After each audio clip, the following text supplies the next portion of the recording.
what you're going to see tonight is something that should be able to bring all of us together. Because we're not going to point out to some bad guy. You're going to see some pretty awful things that are taking place here. And you're going to want to blame somebody. You're going to say, well, he did it, or she did it, or they did it. Very often the people that are involved in what's going on, and what you're about to see, have no idea that they're even involved. And they're doing it just in the name of trying to do a good job. So we're going to show you that, show you how it works out. We're going to start with a program called False Choices. How Agenda 21 is transforming your community. Now this woman you see here, Betty Perry, was arrested in 2007 in Orem, Utah. I don't know if you can notice it up there. She's got this little mark on her nose. And that's where the handcuffs hit her when she was taken away in a police car, placed in a holding tank. Now the reason she was arrested was because her front lawn was, quote, dying. She didn't realize that that was an offense that could result in her going off to jail.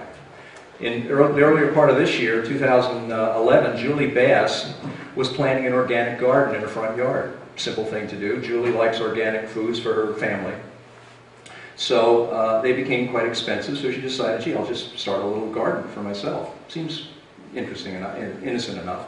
However, she checked with the mayor first to be sure that was okay in their town. And the mayor said, well, that's fine. You can go ahead and plant a garden. We don't have a problem with that at all. She went to the town council, and they said, we don't care. That's fine. Plant your garden. Next thing you know, an enforcement code officer pulls up, and she's being hauled away and now faces 93 days in jail. What happened? The technology officer from town came in and said, that's not allowed under these new zoning ordinances that we've established through our master plan, and therefore you now face charges. She's now fighting those criminal charges. In Dade County, Florida, 1,500 people are losing their homes, and we're going to see why they're losing them and why they're having such difficulty in getting those back. And over here, 17,000 people in King County, Washington, have petitioned the county courthouse to try to win back their land rights because they've lost 65% of their land. So we're going to discuss just how can these crazy things happen. I mean, this is America, and this stuff doesn't happen here, right? Well, in order to get into this whole scheme of understanding why this is going on and how it may or may not affect you, we have to understand the value of property rights. Without property rights, we don't have freedom, we don't have liberty. They are unalienable. They are not lienable. You can't place liens against those. That was the meaning of the word. But it also means it cannot be severed. Property rights cannot be taken away from us. And our founding fathers made a specific point of that. They even went to the Constitution, and the Fifth Amendment of the Constitution said, no person shall be deprived of life, liberty, or property without due process of law, nor shall our private property be taken for the public use without just compensation. So why all this emphasis on property? Well, it's real simple. We talk about rights all the time, but after a while we begin to take those rights for granted, and we forget just what they actually mean to us. So let me put property rights in perspective. You and I and everyone else in this room are organic, living beings. We need certain things in order to survive. We need food, we need land, we need a roof over our head. We have to at least have the ability to have that completely within our control, and nobody with the ability to take it away from you. If you don't have that ability, then you're either a serf or you're on your way there. You have to at least have the opportunity, live in a nation where, you know what, I can own this and it's mine and nobody can ever get it away from me. That's why our founding fathers found property rights so very important. It's something that you were given the authority, the ability through the Constitution to own, and no one could ever take it away from you. Now that's the way we work in the United States of America.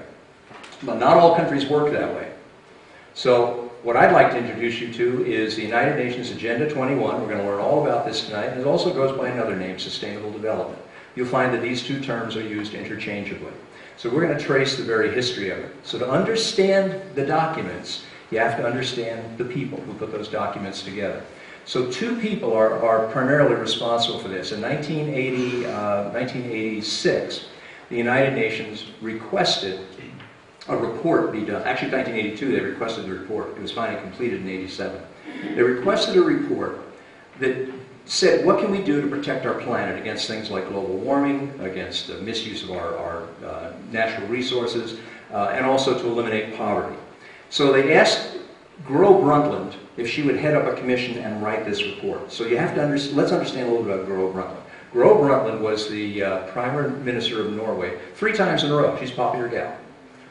Gro is also the Vice President of the World Socialist Party.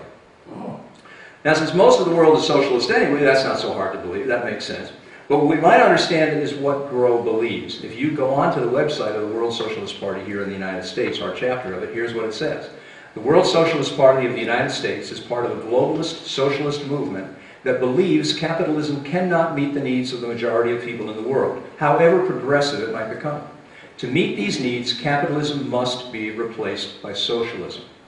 Now, there's nothing wrong with this if that's what you believe in, but you need to understand, if you're going to understand where Agenda 21 came from and how this whole piece came to be put together, you need to understand the people that wrote the documents that created it. This gal thinks we need to get rid of capitalism, so that's one of her main objectives. We also have another gentleman I'd like to introduce you to named Maurice Strong. Now, Maurice is kind of an interesting guy. He was the former director of the UN Environmental Program. He's also the chairman of the World Wildlife Foundation. Now, Maurice is a cool guy to get to know. Maurice, by the time he was 25 years old, was the president of Dome Petroleum in Canada. So he was already doing very well for himself. He also purchased 200,000 acres of land over the largest freshwater aquifer in the United States, along with Adnan Khashoggi. We all remember who Adnan Khashoggi is? Yeah. Everyone heard? He was the arms deal that got in trouble a whole bunch of years back. But he was in the newspaper, I guess, probably in the 80s. He was in there most of the time. So these two got together, bought the land up, and the idea was, what we'll do is we'll just barricade the water and then release it to the southwestern United States, and we'll make a fortune for ourselves. We'll control all the water flow to all these farmers down there that need water. So it's like a real cool way to make money. Except the environmental groups the local environmental groups came in and they said, well, wait a minute, you can't do this. So they stopped him and they made him pull out of there, and they paid him a few $1 million to get lost, and he wasn't really very environmentally friendly. So, for some bizarre reason, this guy, who just got chased out by environmental groups, suddenly was called upon in 1979 to become the director of the UN Environmental Program. Why? Well, I don't know. Sometimes maybe it's who you know and not what it is that you do. As the director of the UN Environmental Program, he had a mission. And I want you to listen to this mission because you're going to hear this pop up again and again and again. We're back in 1979 now. To provide new leadership and encourage partnership in caring for the environment by inspiring, informing, and enabling nations and peoples to improve their quality of life without compromising that of future generations. It all sounds like good stuff. I want to take care of today, have a good quality of life, and I don't want to compromise the future generations. Sound good? Absolutely, sounds good to me. I'm all on board with that. So we have two players here. One was a socialist who said, I need to destroy the capitalist system. The other, who made a fortune in the capitalist system, but then moved onward and decided the environmental program was a better way. Not exactly on the up and up all the time, dealing with arms traders, doing shady deals with land and so on, and also the head of an oil company. So some of the things he did were not completely on the up and up. If you try to track Maurice down today, you can probably find him because he lives in China. Anybody remember the Oil for Food program? And the scandal that followed that? Yeah. That was Maurice. He was in the middle of it. So we're having a little bit of trouble tracking Maurice down these days. But these are the players. These are the two guys who are mostly responsible for this. A book called Our Common Future. By 1987, that book was completed. And it outlined exactly what sustainable development would look like. In fact, there's the report. I don't want you, by the way, let me preface this. I don't want you to take my word for anything that I say this evening. Everything is documented, everything's provable. Amazon.com, you can buy this book for, I don't remember, 15, 20 bucks, you can buy the book. And if you go to chapter 2 in here, it will define what sustainable development is. It is development that meets the needs of the present without compromising the ability of future generations to meet their own needs. Sound familiar? I know I just heard that just a moment ago. Yeah, that was Maurice back in 1979 at the United Nations. So that kind of, wormed its way right in here in this book in chapter 2 called Towards a Sustainable Development. Now, what this book does is it defines what mankind throughout the world, this isn't just the United States, this is every nation on earth, what mankind has to do in order to protect the planet from this new thing that was just starting, this whole global warming thing, what about then that was starting to gain popularity. To protect the planet from climate change and protect the planet from being destroyed by man. That's what this report did. So in there they said, this is what we need to do. And all this sounds good until you read the report. Because inside the report it says that poverty is a major cause and effect of global environmental problems. Well, that's kind of interesting, because what I just did is I took an environmental problem and I related it to a poverty problem. but now combine the two. The report goes on to say that certain nations are destroying this earth more so than others. So what we need to do is we need to take the resources from those nations that are destroying the earth, and we need to transfer those to other parts of the world. So the developing nations need to take the money from the wealthier nations. And in doing so, that's going to protect the environment. Now, when you start taking wealth and redistributing, remember the president said, well, we need to spread wealth around a little bit? You probably thought what he was referring to was, from a guy who's making $300,000 a year down to a guy who's making $30,000 a year. That wasn't exactly what the whole story was. There's a larger scheme here, and that larger scheme says that we must transfer wealth out of the United States of America and more prosperous nations and into less prosperous nations if, in fact, we expect the planet to survive. Now, thank God these were just two guys, sitting in a room in the cellar of the United Nations writing this report out. Because how many people in here have ever read a United Nations report? Right, nobody reads these things anyway. So, okay, right now it's just a cockamamie idea. We're going to take the money out of America, transfer it somewhere else, and somehow that's going to save the planet. Okay, fine. It's nothing but a report. So we can all take a sigh of relief, breathe, and this whole thing's not going to bother us at all. Except for one little thing. They said what we need to have is an Earth Summit. So they did. 5 years later, in 1992, in Rio de Janeiro, they had the United Nations Conference on Environment and Development. That was called Agenda 21. That's where the name comes from. It's an agenda for the 21st century. And it was no longer two people in the basement of the United Nations in New York. All of a sudden, it was 18,000 people who showed up. And at this meeting, they codified what Agenda 21 was going to look like. So while this book talked about sustainable development,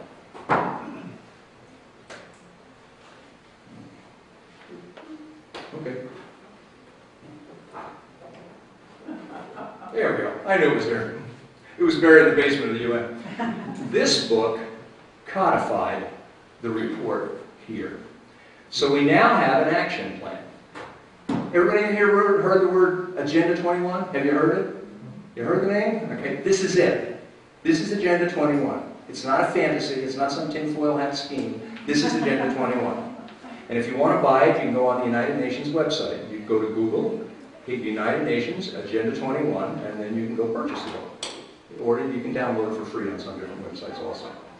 But this now says what the world must look like and how we can roll it out and make that happen. In short, this is a high-level action plan. There's business people in here. So we have action plans to make things work, right?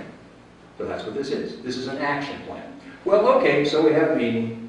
And Maurice Strong just so happens. Remember Maurice? He was the guy that was trying to tie up all the fresh water, right? And the guy that's hiding out in China right now from the oil for food scandal. Okay, well, Maurice is back. It's 1992, and now he's at the Earth Summit in Rio, and he walks out on stage, just like I did a few moments ago. He had a few more people there. And instead of saying, well, am I wired up, or can you guys hear me? He said something a little different. These were his opening remarks.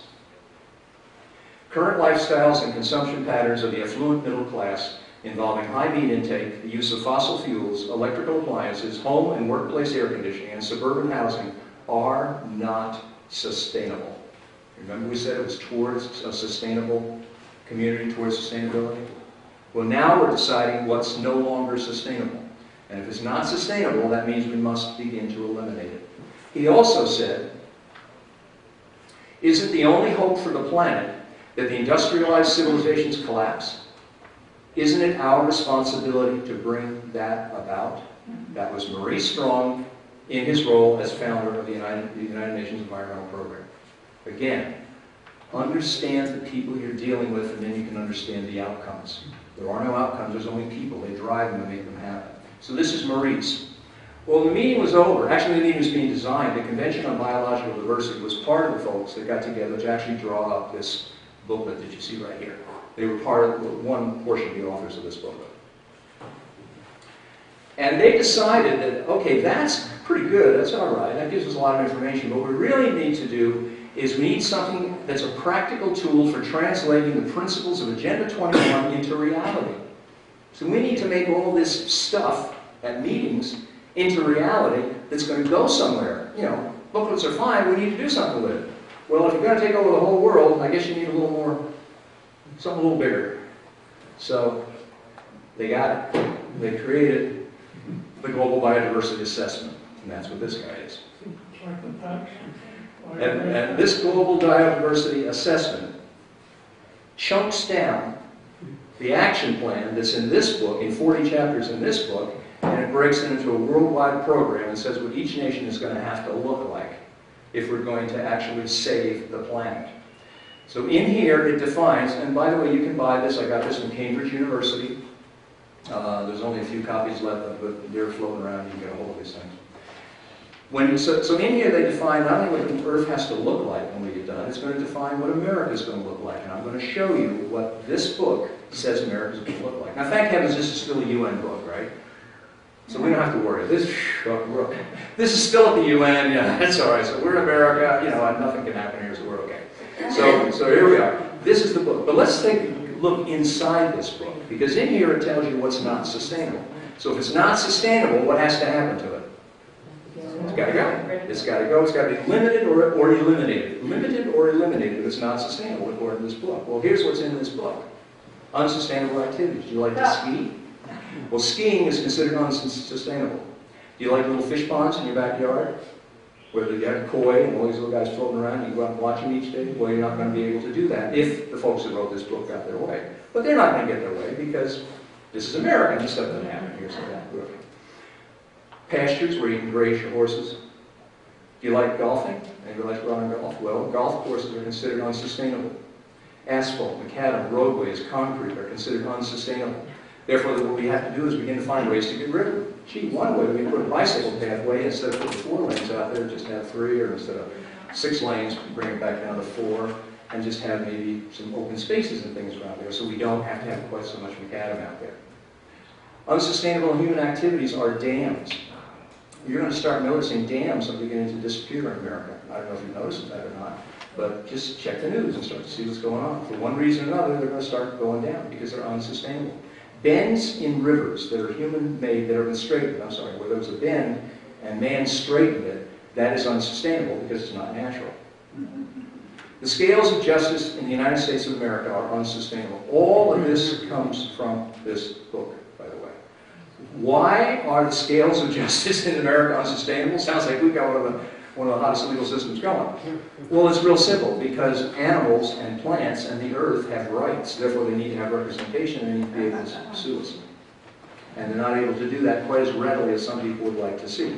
So, all I can say is thank heavens this is just a book. Basically, the way this works is that if I was a kid when I was 9, and I was in love with Amy, and so in the backyard I had a big oak tree, so I put one of those, carved those initials in there, it says John loves Amy. I don't know how Amy felt about this, but anyway, John put it on the tree in the back.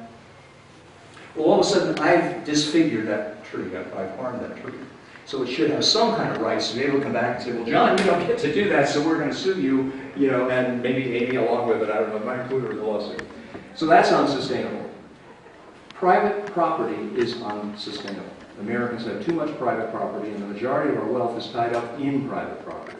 Therefore, one thing we need to do to return the earth to its natural state is to begin to reduce the amount of private property that's held throughout the world, not just the United States, but throughout the world.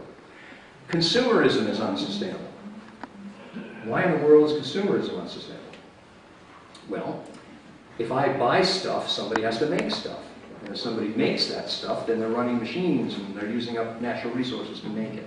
So therefore, the less I buy, the safer the planet's going to be. Again, all in Global Biodiversity Assessment.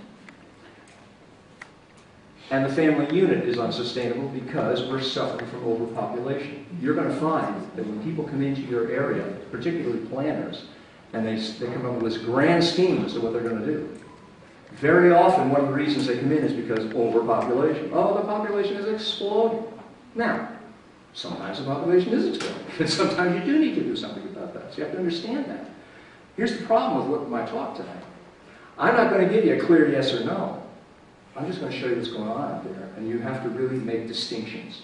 That's a lot of what this is about, being able to make distinctions. When is it right, and when is it not so good for me? So we need to be able to look at that clearly. But according to that book, we can only support about 1 billion people on the planet. Right now there's 7 billion, we're headed for 15 billion. How they're going to shrink that back down, I don't even want to think about. But anyway, there's too many people out there. So therefore, we can't just have these burgeoning family units the way they are. We need to take precautions to see that the family unit remains small. And most of all, we have what we call the Wildlands Program. Now, the Wildlands Program is what the United States will look like if this book is implemented. And so you know where this came from. It's on page 993, actually it's 993 or 933, I forget which one it is. It's on page 933 or 993 in here. It defines what the Wildlands Project is. And the intent of the Wildlands Project is to remove human beings from 50% of the United States. These red zones that you see up in here, out there, are no human habitation is allowed in those areas. The yellow zones around those are buffer zones. You'll be able to use those zones basically as protection area and precautionary to see that nothing takes place inside these zones, which are fully at their natural vegetative state. The only people allowed in the buffer zones will be members of the federal government, officers, code enforcement, and so on and so forth. Again, all outlined in this book. So, where do you think we're going to live?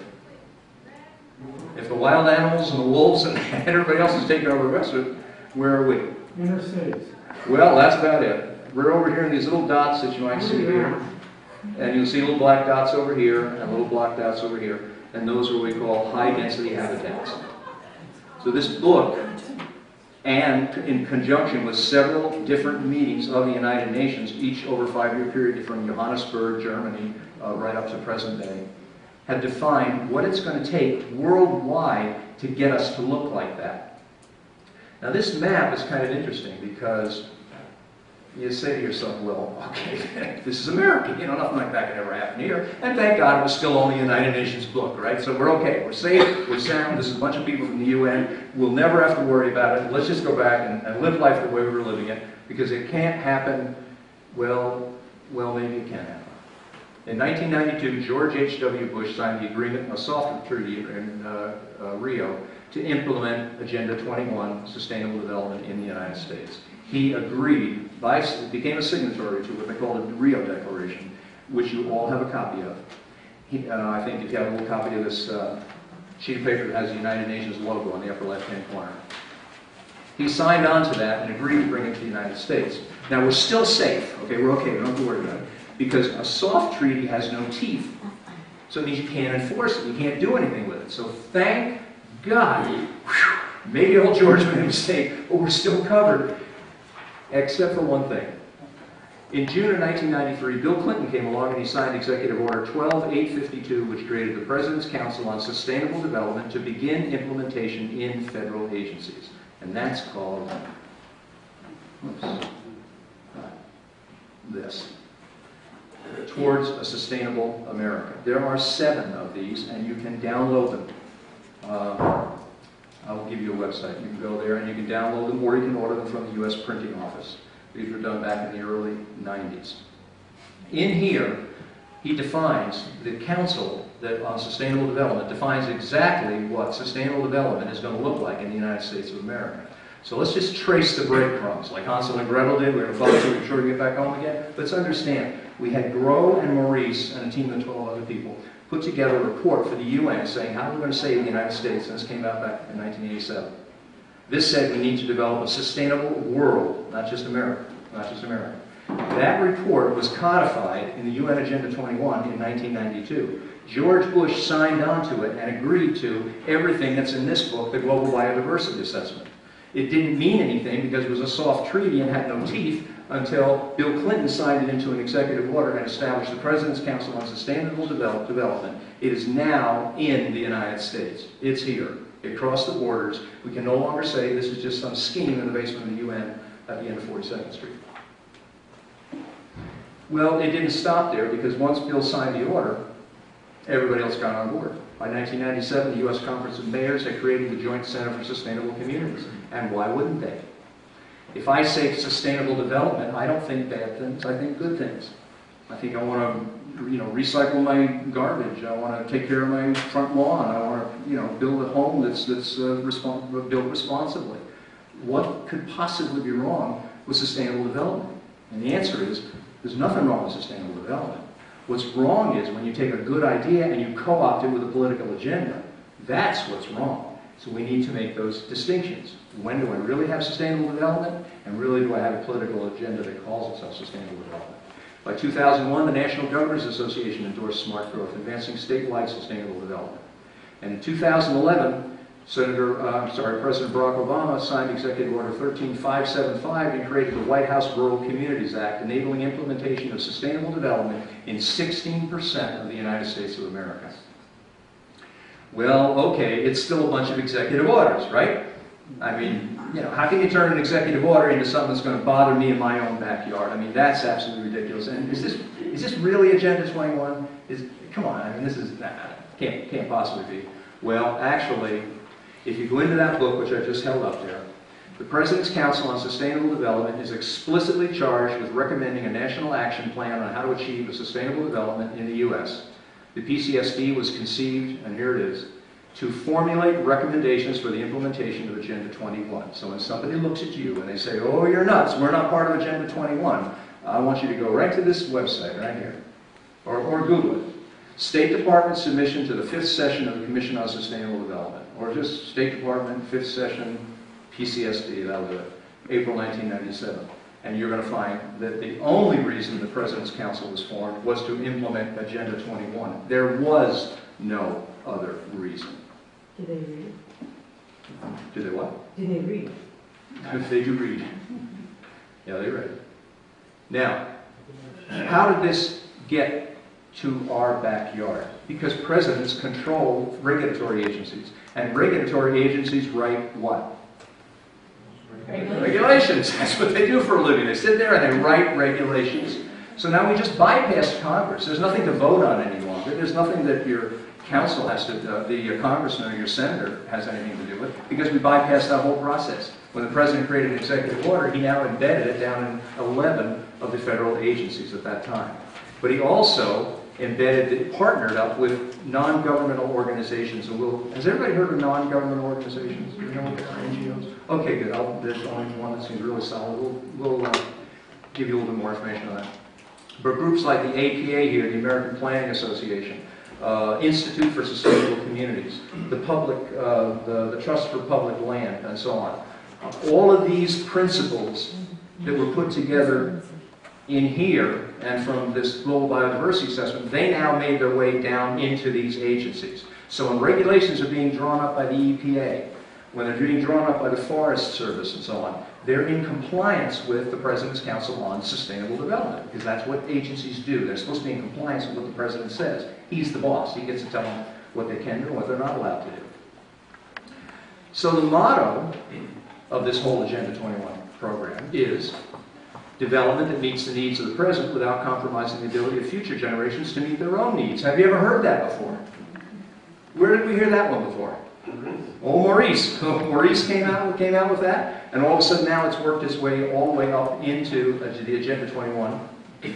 And Agenda 21 consists of 3 E's. These 3 E's, by the way, are defined in this book. Came right out of this book. So you can go in there and you can find what they are. First one is social equity. Social equity is when the individual gives up his personal wants for the needs of the community. We're going to tear into that a little bit more, take a closer look at it.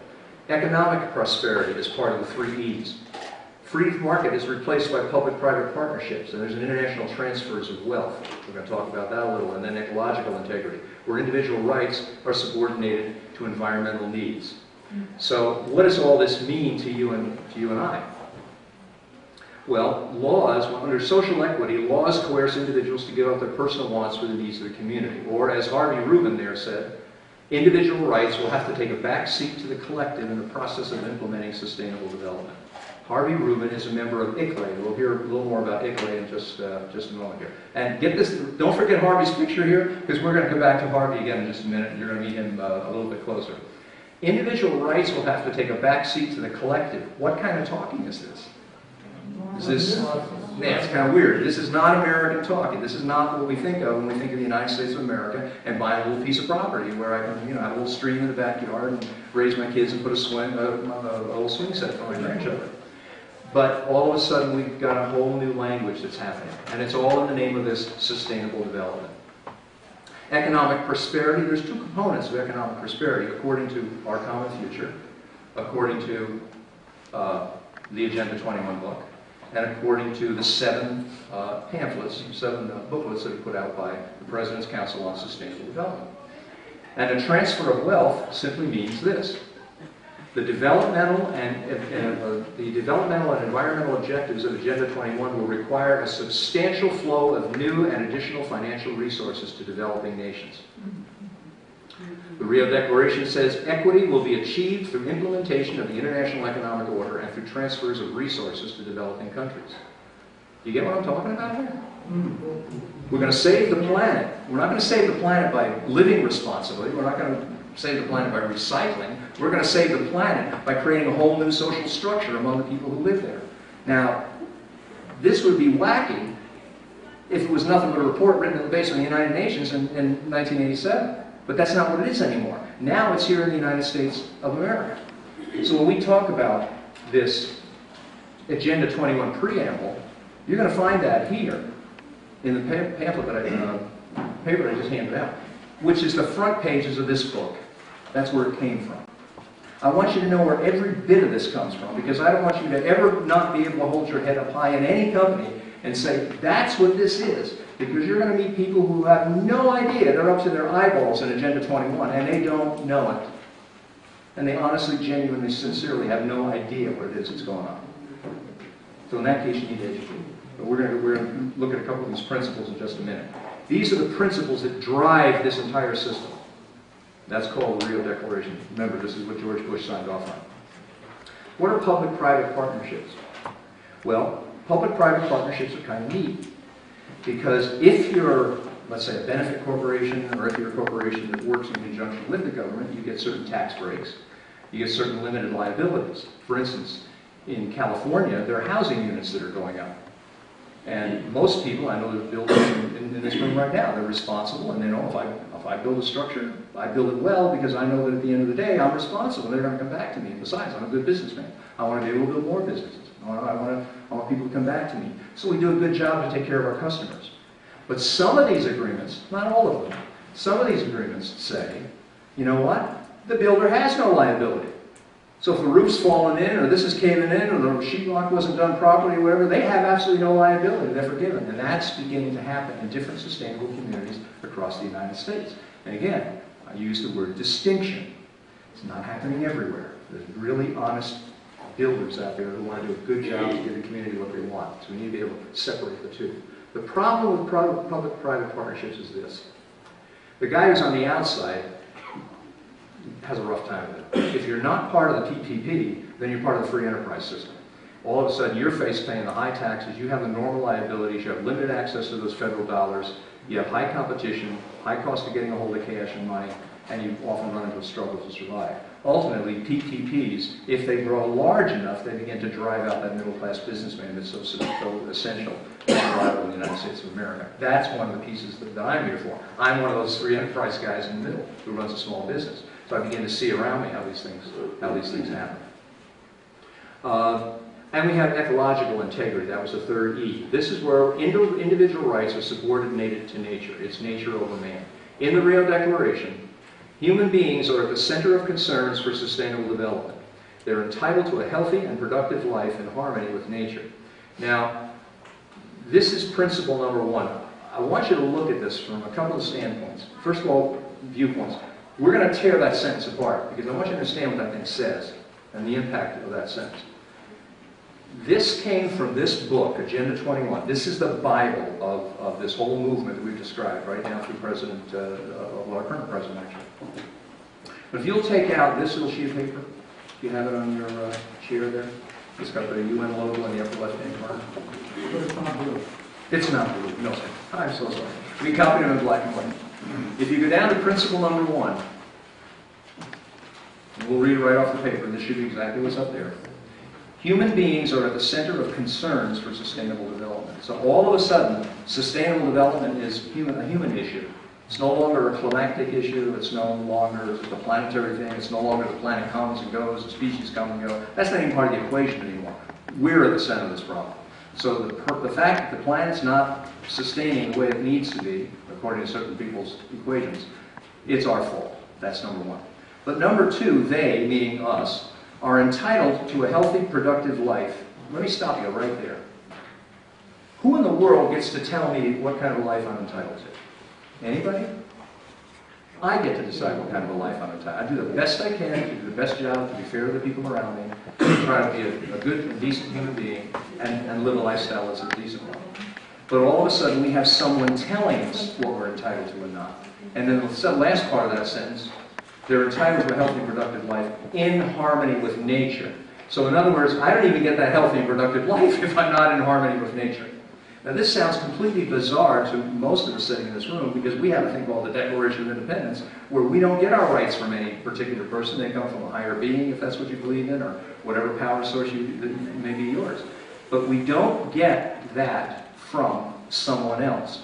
However, remember, this all was initiated from a report to the United Nations. And the United Nations Declaration of Human Rights is a list of what you can and can't do. That's how it works. And it only makes sense that if you're going to put together a worldwide document, which is what this is not just meant for us here in the U.S.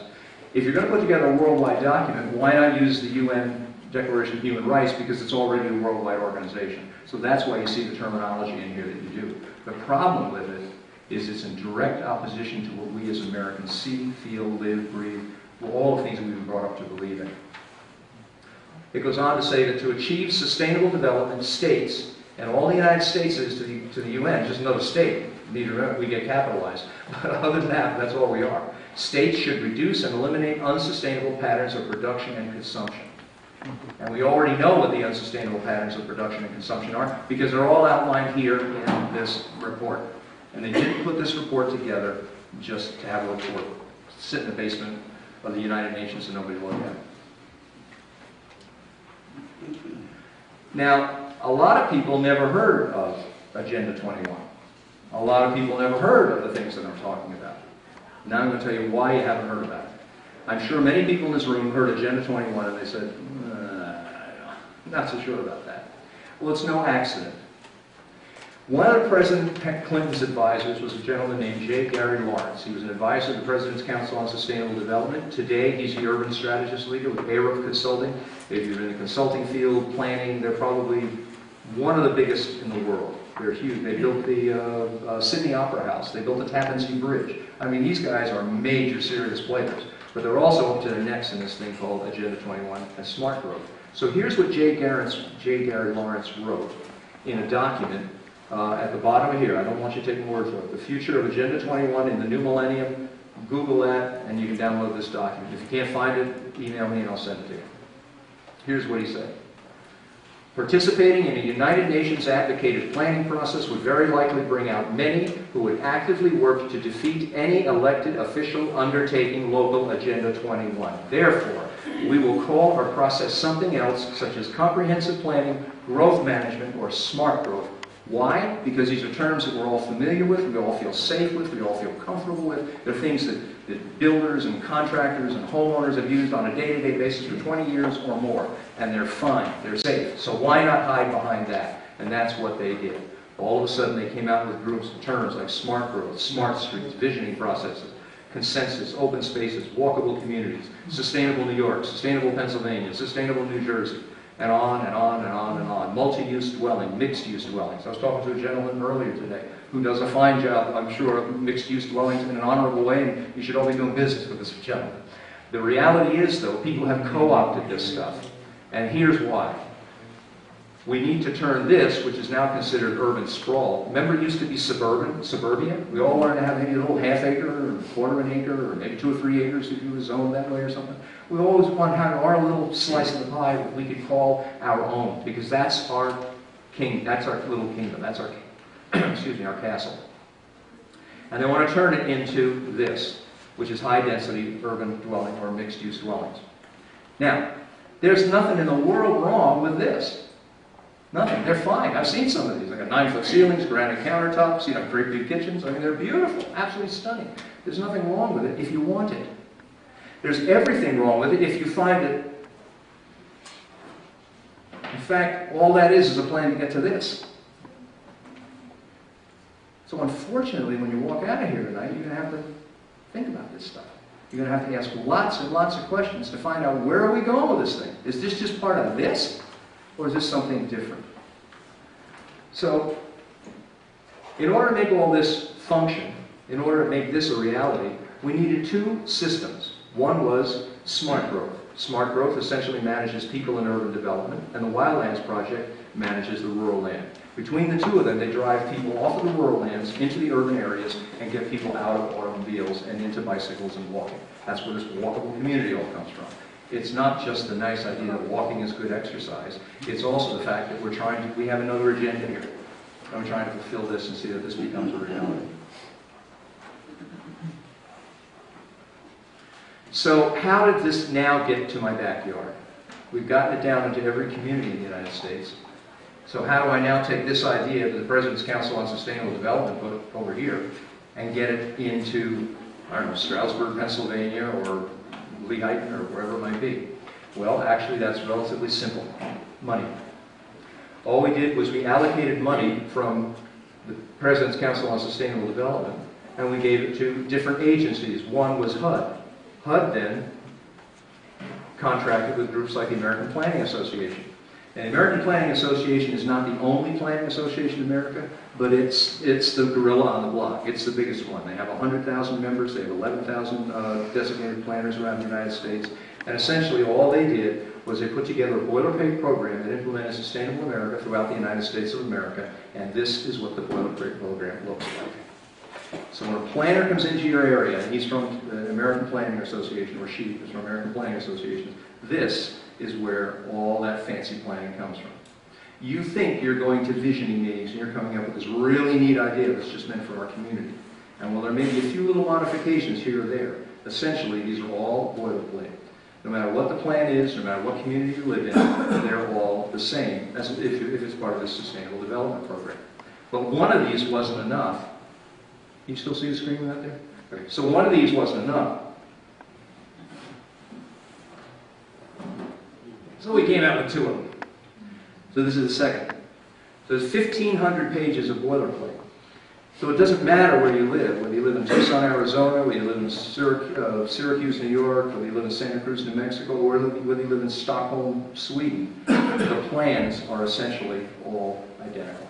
They're all based on what came out of here, which is driven by what came out of here.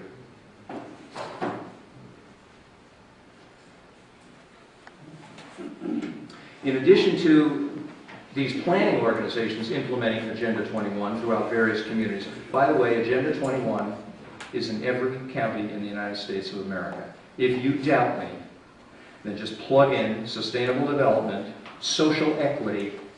Let's separate sustainable development, the kind you and I think of, which is healthy, from social equity, the UN thing, and your county, and see what pops up. You're going to find it in there. Also, the Worldwide Fund for Nature, the World Resources Institute, International Union for Conservation in Nature, these all fund and provide grants and provide documentation and direction to implement a Sustainable Development Agenda 20, the Agenda 21 version of it. These guys you may never have heard of. They are some of the largest NGOs in the world. In many cases, they have millions of members. They have the clout of small nations. And here's why. When a treaty is put together, these are the people with the money to do the due diligence and the background work to put those treaties together. So they'll actually provide the documentation to an emerging country or even a fully developed nation, and that will become the basis for a full-blown treaty later on. It starts out as a soft treaty and becomes a full-blown treaty. So you probably may not have heard of these folks, but you have heard of these folks. The Sierra Club, Audubon Society, Nature Conservancy, National Wildlife Federation. Part of the bylaws and regulations that they function by are in direct compliance with what comes out of Agenda 21. Now let me just, time out. I'm not saying that everything the Sierra Club ever did was bad. It's not. They do a lot of good stuff. I'm not saying everything the Audubon Society did was bad.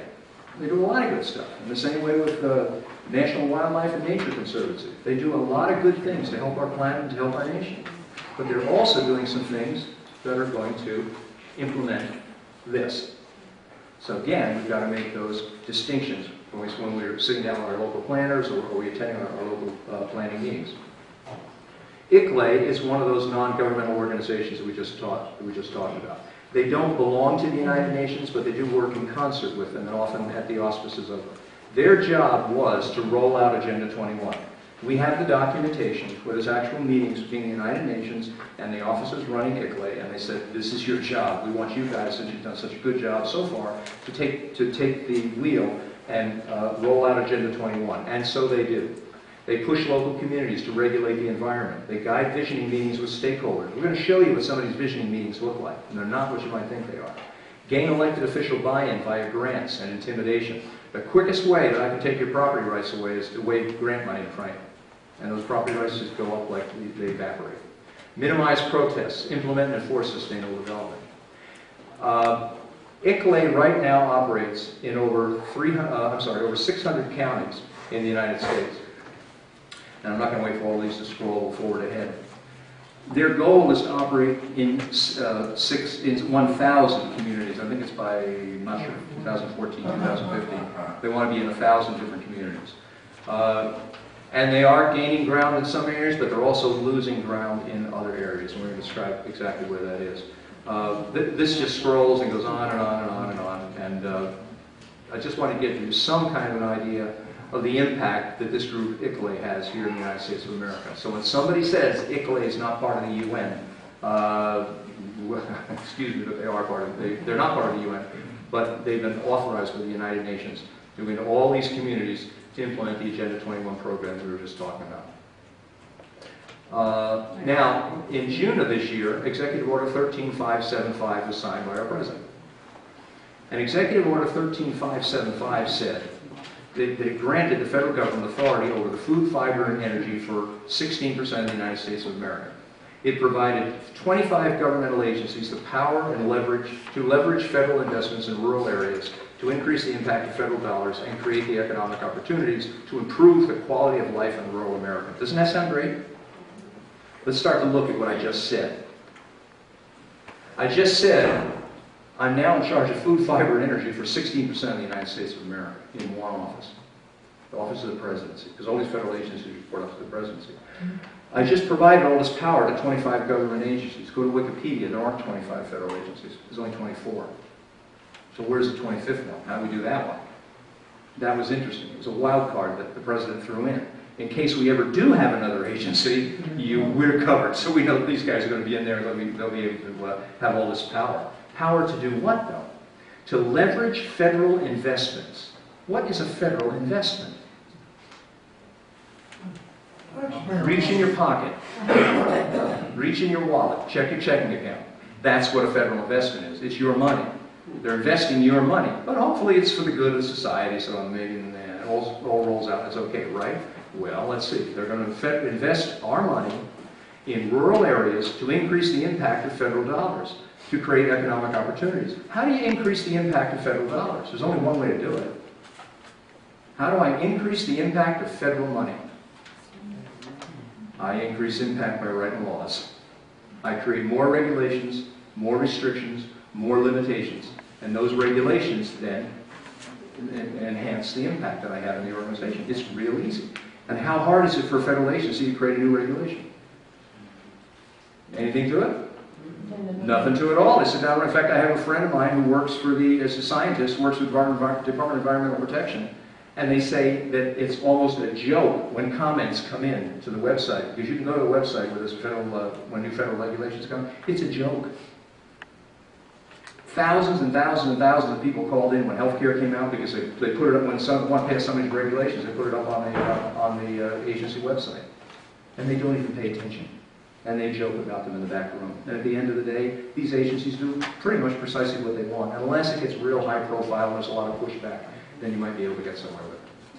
So that's what's happening to our federal dollars. So this leveraging that's taking place, here's where it took place. And by the way, this is all in Executive Order 13575. So you can go on, Google it, download it, take a look at it. Executive Order 13575. We impact engagement, improve, leverage our engagement with agricultural organizations, small businesses, educational institutions, healthcare providers, telecommunication services, healthcare providers, research institutions, healthcare providers, Healthcare providers. What does healthcare providers have to do with sustainable development? Well, if you read Agenda 21, it says in here, every person on earth must be covered with health insurance.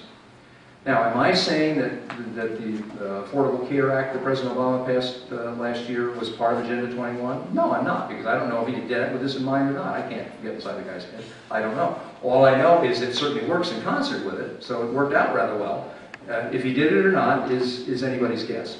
But the reality is, healthcare was already written into Agenda 21 and already signed on by the United States.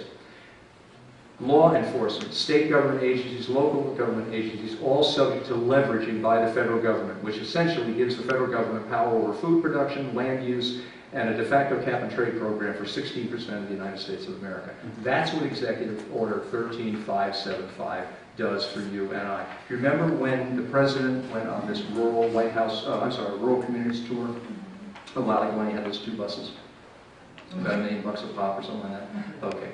That was paid for under the White House Rural Communities Act. That was why it was called the White House Rural Bus Tour, because this is the group that paid for it. The buses were made, anybody remember where they were made? Canada. The buses, now, full disclosure, they weren't completely made in Canada. Some of the parts were actually made here in the United States. But the bulk of the money went off to Canada. Now, we do that right here in Pennsylvania, I understand. We can put those buses together and done a fine job here. Why in the world would you transfer jobs and money out of the United States unless you were trying to redistribute wealth to different nations? Right. Why would I tie up all of my resources here in the United States? I remember from when I was in geography class, when I went to school, about 122 years ago, I think it was when I graduated, they used to talk about the United States being fantastic because they had all these natural resources that made us such a powerhouse of a nation. Well, all of a sudden, we can't get to these resources. And we've discovered new energy resources, and we can't get near those either. But we will give loan guarantees to Brazil so that they can go out and build the same deep water rig that we're concerned about and then sink the thing in the Gulf of Mexico and begin drilling for oil there with our money guaranteeing the loans to make that happen. And then go to that country and say, we want to be your best customer. See how the money goes? Okay, maybe that's not what it's all about, but it sure does fit the formula. 19 days after that executive order was signed by the President, leading figures from the Obama administration, cabinet agencies, U.S. Congress, major corporations, nonprofits, and civil society organizations all met in New York with members of ICLEI. ICLEI's job, according to the UN, was to roll out Agenda 21. So they all had a nice lunch, I guess, after they signed off on the deal. Now, here's what you need to be concerned about on a local level, is how this stuff gets into my community. And again, I want to differentiate again. I'm not saying that every ounce of planning that takes place in the country is bad planning. I'm not. I have a very dear friend who put together a program for 10 different communities. And she did a wonderful job. And they have open spaces there. They've got certain historic preservations on some buildings. They have water issues that they cleared up. And they're now sustainable through the year 2030. Nobody lost anything. They got a little bit of grant money, but they made darn sure there were no strings attached to that grant money. So I'm not saying that you can't have planning and have good planning. I'm saying that you've got to be vigilant. Now, what will happen is, in this Agenda 21 version of Sustainable Development, which is all over the place, a planner or a group member from ICLEI or NGO or maybe from the American Planning Association will approach certain stakeholders in your community. And a stakeholder is not necessarily somebody who lives in the community. It's a like-minded individual who agrees with what the planner wants. And they come in with a crisis. It's always a crisis. And generally the crisis is overpopulation, overcrowding, water challenges, too much farmland, too little farmland. You're not going to be able to supply the food for the people in the area. There's like 4 or 5 key crises. And when these guys come in, they are always the same. We've got one community that we're working with. They came in, this up in Massachusetts. And they said, well, we've got an overpopulation problem, and if this thing keeps going the way it is, by the year 2030, you're going to have, exploding here. Therefore, we've got to begin to redivide the property here and change the way your standard your living is going. Well, the only problem was the population up there has been shrinking. People are moving away, from that county, not into the county. There's absolutely nothing to base this on. I've got another county in New Jersey we went down to. There's this transportation report that was done. And based on the transportation report, all kinds of plans are being rolled out that this county has to do. And son of a gun, they're all the same. Mixed-use dwellings, walkable communities, bike paths, open spaces. Everything is exactly identical to what's in these booklets over here. The only problem is it's all based on a transportation plan that nobody can get their hands on. Now the state's supposed to release, in New Jersey, they're supposed to release these. The law says you have to have access to these. So we're trying to get them, but we are fighting a heck of a fight to get a hold to see where this documentation came from. Again, I'm not saying all documentation is bad. It's not. I'm not saying all surveys are bad. It's not. I'm saying there are certain places that are becoming overpopulated. There are. But you need to do your homework and differentiate. Well, once they come into a community with this so-called crisis, and they meet with the stakeholders, they will then send out a survey. And I'm going to show you what these surveys look like. The survey is a stacked deck. You can't win with this thing. Then the stakeholders are invited to a visioning meeting, and finally they begin to implement the program. So let's back up here. I have stakeholders coming in, so let's take a look at what that looks like. I start with a survey. I don't know if you can see that up there or not. This is from Carver, Massachusetts. And this survey went on for about 20 pages with a bunch of questions. But every one of the questions was loaded. For instance, number one, how important is the rural character of Carver? Well, what are you going to say? It's not. I don't care about the rural character of Carver. So you're going to say, well, yeah, sure. Or number two, which of the following do you feel, and we're talking about farmland, land for outdoor use, areas of historical worth, areas for passive outdoor recreation. Essentially, if you read A through M, I just took up your whole community. There's nothing left. So which of these following do you feel should be protected or acquired? I'm giving you a big choice here. Do you want me to protect your land, or do you want me to take it away from you? Which would you like? I'll be more than happy to do either one. So these things are a stacked deck that you can't win. If you ignore the thing and you throw it away, then you're not part of the process. If you fill it out, more than likely you're providing a lot, some, or a little of impetus to move the program forward. And the program is always the one that's designed by the visionary, the planners that come into your organization. And then, of course, when you get done, out come these great-looking graphs that end up popping up in the local newspaper. And, oh, you know, in this case, 79% want access to rivers and ponds. Well, that might be right for your backyard, but hey, 79% of the community says they want it. Farmland and agricultural land, 68.48%. What's a little conservation easement? Conservation easements are fine as long as you understand what the downside is. The guy who owns the conservation easement can take over your property, and then the conservation easement goes away, and he's got the whole thing in his hand. Also, third parties can come in with a conservation easement, and they get to review that property from time to time and report back. And there's always money to buy out your property to reduce the value once you grab that $200,000, $300,000, or $400,000 up front that you thought so handy. So we need to understand all sides of these things. Areas for outdoor education, 61.41%. Well, in this survey, you notice 318 people responded. So this entire program being put together for Carver up here is based on these 318 people, what they had to say. But how many people live in Carver? Anybody see that one? 9,000. Over 9,000 people live there. 300 responded. You're talking decisions being made by 3% of the people who are actually involved in this program. Now, 3% of the population is fine if you're doing a poll to see who's going to be president next time out. But it's not all right when you talk about taking away people's property and they have no idea whether they're in the game, they're out of the game, whether it's something they want or perhaps don't want. And this isn't unusual. It's more commonplace. We're going to jump over here to Copiague, which is a lovely little town on the South Shore of Long Island. And we're going to discuss the visioning process.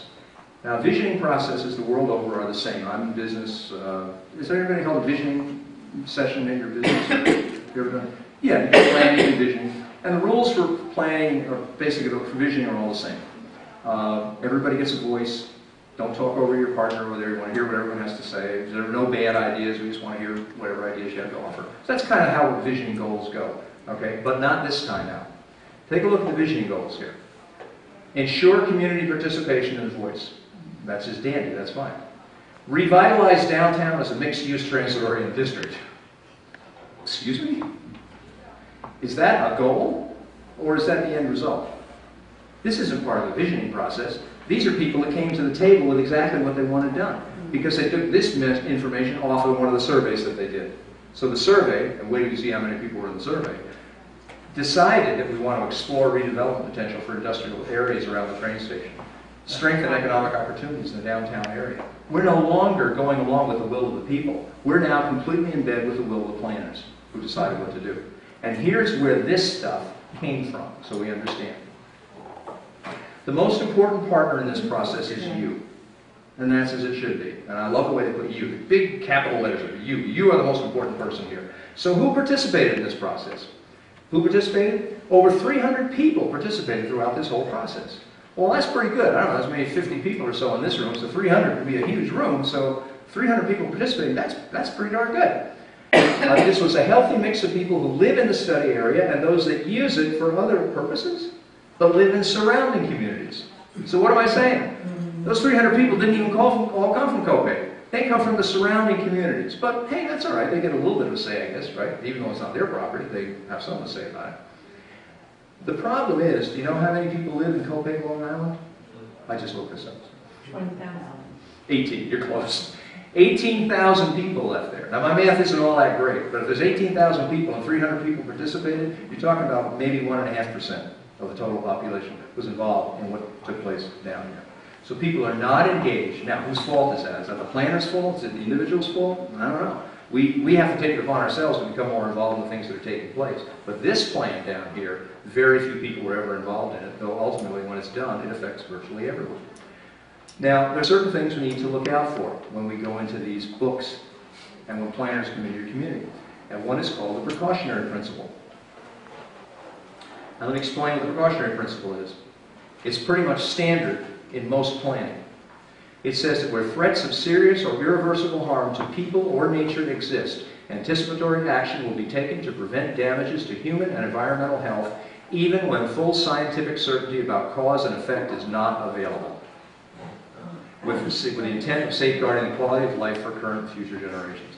I don't need to be able to prove to you that there's a problem. I just have to be able to suspect that there's one, and that gives me the authority to begin to redesign your locality's master plan. And if I can't do that, I'll go and I get the regulations changed in the organization throughout your community, and I'll get around it that way. Now let's look at this precautionary principle a little more, because this is how those farmers, those people I just mentioned down in Dade County, Florida, all those people looking for their land back, this is how they lost it. Now, if you go to this paper that you have, the UN paper that you have, and go to principle number 15, it's on the second page near the bottom.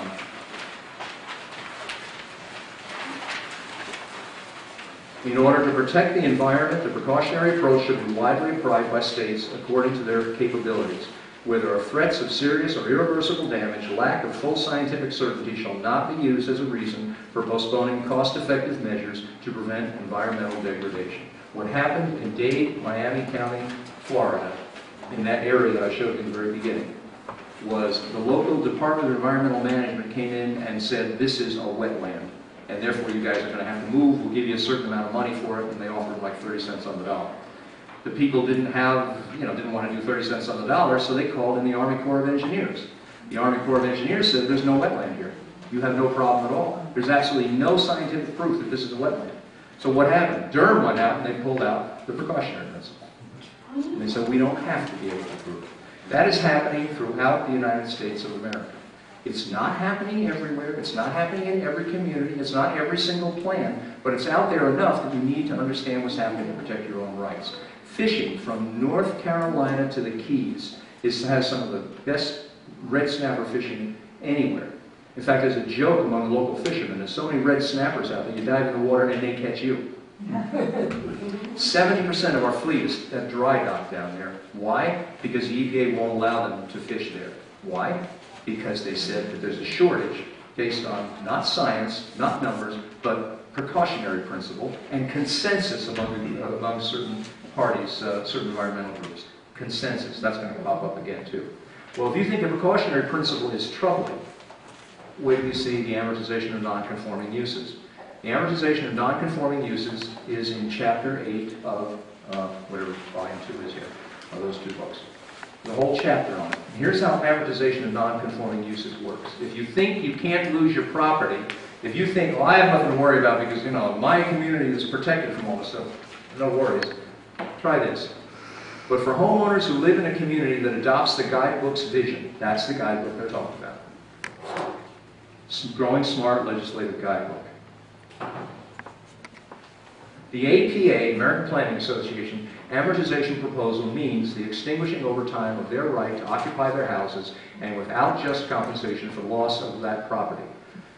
How long they have been there before they must forfeit their homes will be completely up to the local government. When you sign on to these programs, this is the deal that you're signing on for. Now, there are ways to get out of this, so I'll explain some of this. But you have to understand this is real. Now, that's like a Chinese menu. Remember I said these were templates? So it doesn't mean that everything that's in here is bad. It doesn't mean that everything in here is going to be in your community. It's not.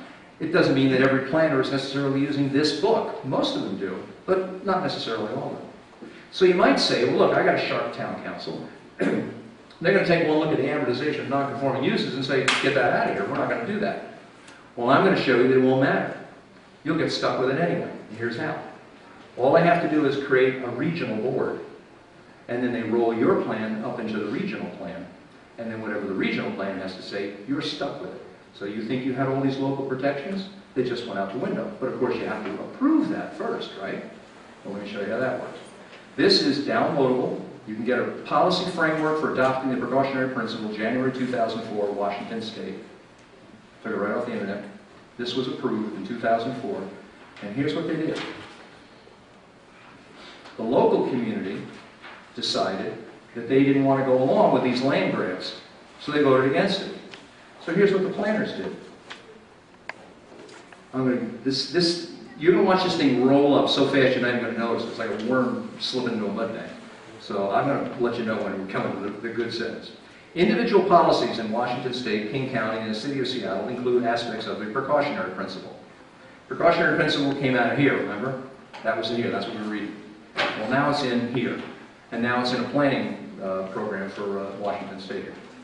Here's the sentence. However, adopting our recommended amendment within city and community comprehensive plans would provide a more comprehensive and unified approach to decision-making in local government, an approach which is based on the values held by Seattle and King County and recognize the importance of all communities. That was it. That's the sentence of it. They signed on to this, and all of a sudden, 17,000 people didn't know what hit them. That's why those people were in that picture, in that news clipping that I had, marching down the county clerk's office with petitions, which were not successful in trying to get their property back again. That's the precautionary, that's the amortization of non-conforming uses. Again, does that mean that all regional groups are not good? No, it doesn't. I have a very dear friend of mine who heads a regional group up in Pennsylvania, not far from here. He's a wonderful guy. He would never want something like this to happen. But it does mean that as citizens, we have to be alert to what's going on around us. This is the 17,000 people. The ordinance 15053 created the 6510 rule. And what the 6510 rule said was on 65% of your property, if you own 5 acres of land or more, you could not build, you could not do anything other than leave that land in its natural vegetative state. So what happens to my property if I give up 65% of it to somebody else? I don't own it anymore. Let's suppose my son or my daughter comes to me and says, hey Dad, things are going kind of rough right now financially, could we move in with you? To which I would say, well no, but I have a couple extra acres in the back, why don't you take one of those and we'll put a house up there for you, we'll find a nice builder and you'll be off and running until you get your feet on the ground. And then I'll have another piece of another building. So, you know, I'm building my own little small empire here. Well, they're saying, no, you don't get to do any of that stuff. Suppose I want to put a swing set back there for my grandchildren when they come over, a swimming pool. I don't get to do that. And the 10% means that 10% of their land can only have the impervious structures on it, the driveway, the building, and so on and so forth. That's all they can actually build on. These people didn't realize this is what was happening to the property, and that's why they were screaming. Now, their property values are starting to drop. In some cases, they've gone up. Full disclosure, some of them have actually gone up. Others have gone down. But over time, what happens is they tend to go up, and then they begin to drop, and they tend to drop down, because those urban areas across the way are where all the building is going on, and that's where all the money is being made, and that's where all the value is being extended. And that comes from trading off of development rights. There's several ways that properties are confiscated through this scheme. One of them is through conservation easements or trading in development rights. A conservation easement, very often, a whole group will go into a farmland and say, well, you know, we've done surveys here, And we find that it's cheaper to have farmland because you don't have to have all those support, the community support and utilities and so on out there. So all those community services aren't necessary. So it's a lot cheaper to have farms, and you're able to raise fresh fruits and vegetables, and you can feed the community. So you don't want to have builders coming in here. So here's what we'll do. We're going to buy up your development rights on your property. And we're going to establish that we'll give you all this money. You may have a property that's worth $2 million, $3 million. Of all the rights that you have, we're just going to take this one little one, the development rights, away and tell you what you have to do with that. And in turn, we'll give you, I don't know, $500,000. So the guy's saying, wow, this is great, but you get to keep the property. Now here's what the guy just did that he doesn't realize. He does get to keep the property. And he does have $500,000 in his pocket, which is nothing to complain about. So it all looks good. But what happens is he has now these best practices that are put in place by federal agencies. And the best practices keep getting ratcheted up and up and up. And pretty soon, it's no longer profitable to farm that little piece of land. So now what do?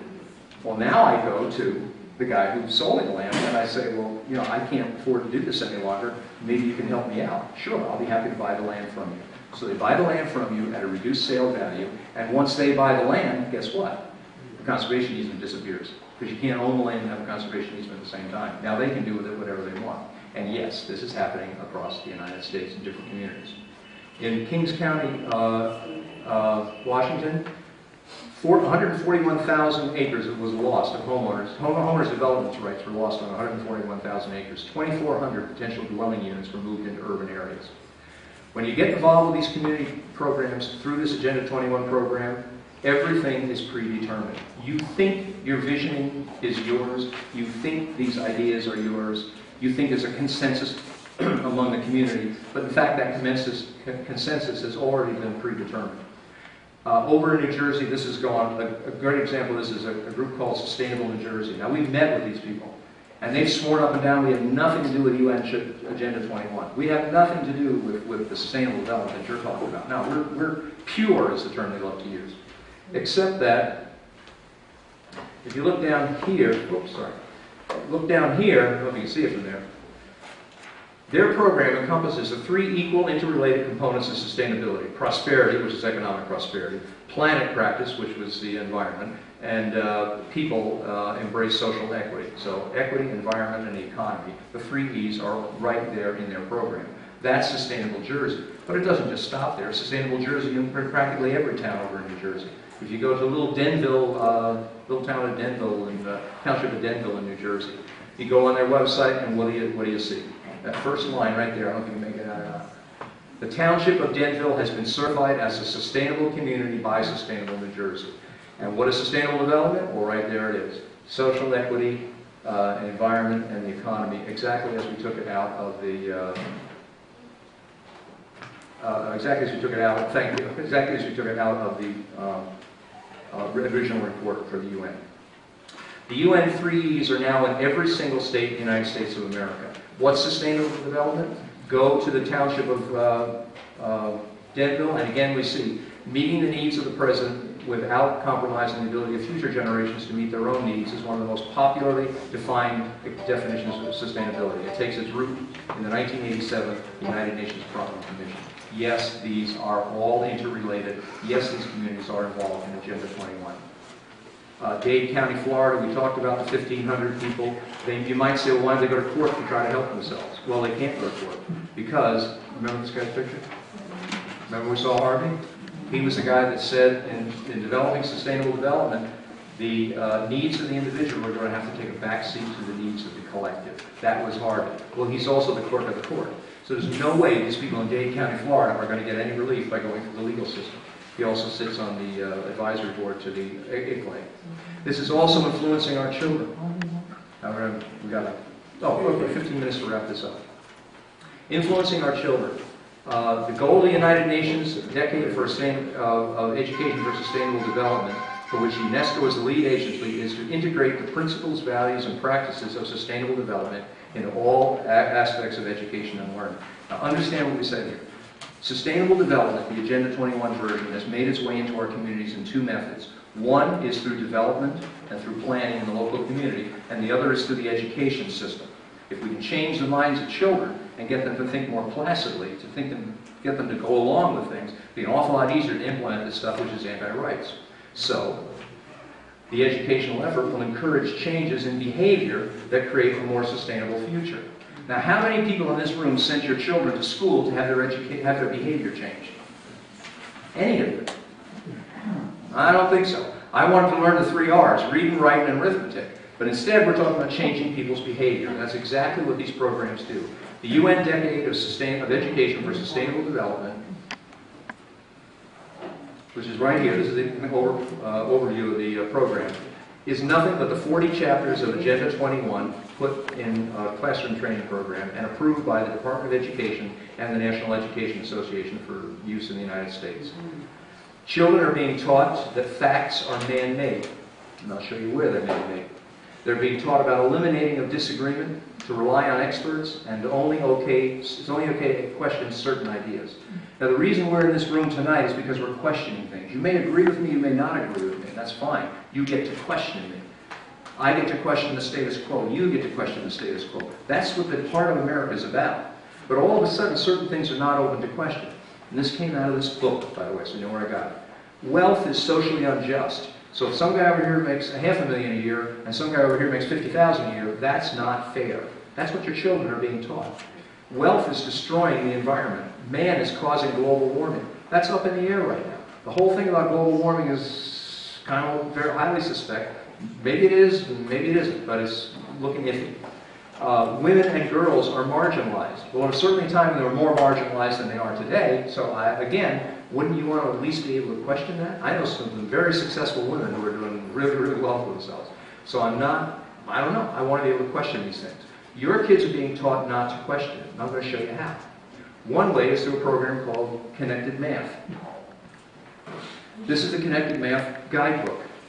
This book is used throughout the United States of America. It's not in every single classroom. It's for grades 6 through 8 that this teaches mathematics. It uses what they call a standards-based principle, which means we have certain standards, but we don't teach facts. In fact, because this curriculum does not emphasize the arithmetic computation done by hand, some Connected Math Project students may not do well on tests assessing computational skills. In other words, I'm going to go through math and I don't know how to compute? Well, that's what they're being taught, and that comes right out of the teacher's manual. We believe such a trade-off in favor of CMP is very much to the student's advantage in the world of work. But if you think that's troubling, read what's on page 17. Standard 3. I'll take it right out of the book. Page 17. Through discussing problems and their solutions, students learn to reason. They learn that mathematics is man-made, that it is arbitrary, and good solutions are arrived at by consensus among those who are considered expert.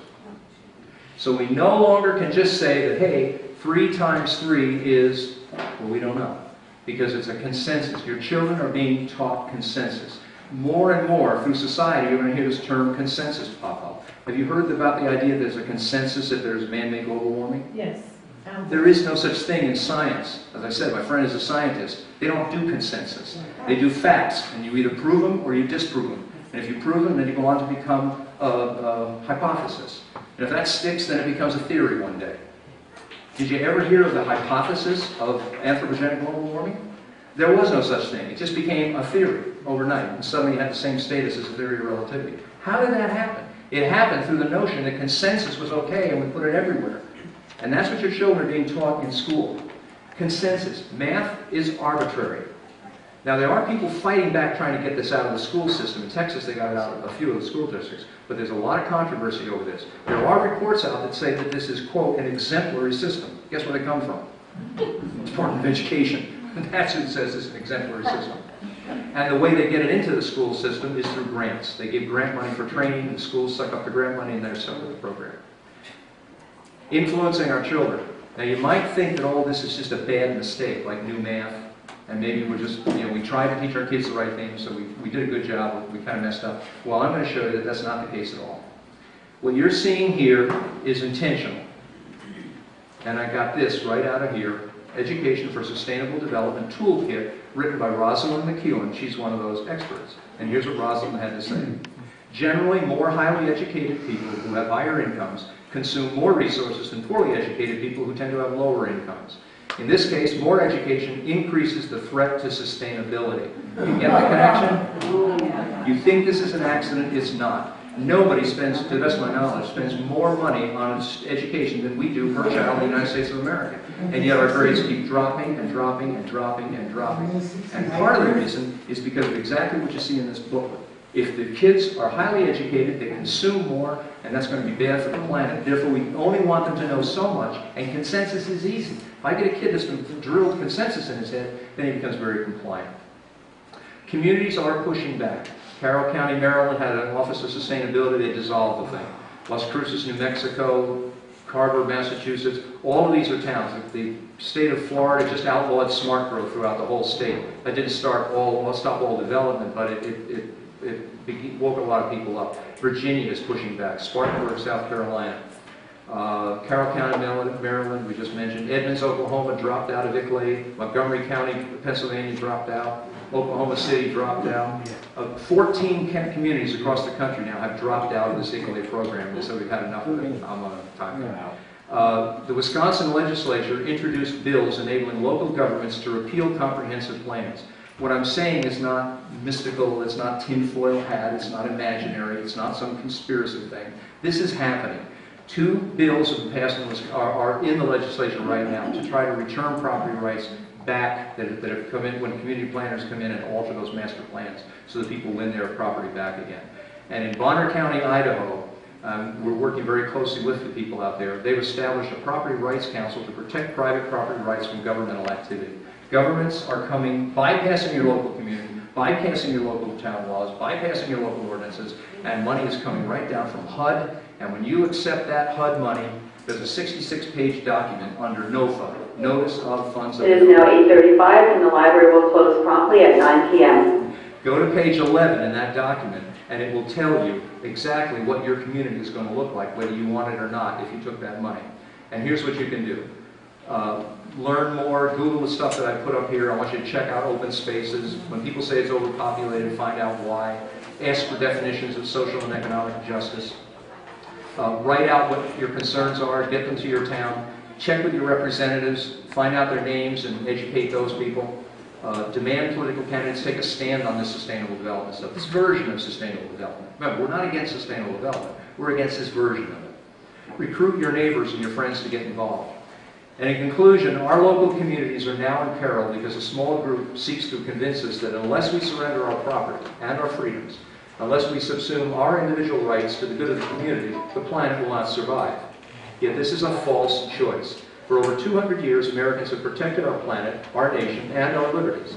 As communities, we can pull together to create our own plans to improve the environment, without the control of international groups and the seductive lure of easy federal grants. Working together, we can save our environment and keep our rights and freedoms. That is the real choice. Thank you, ladies and gentlemen.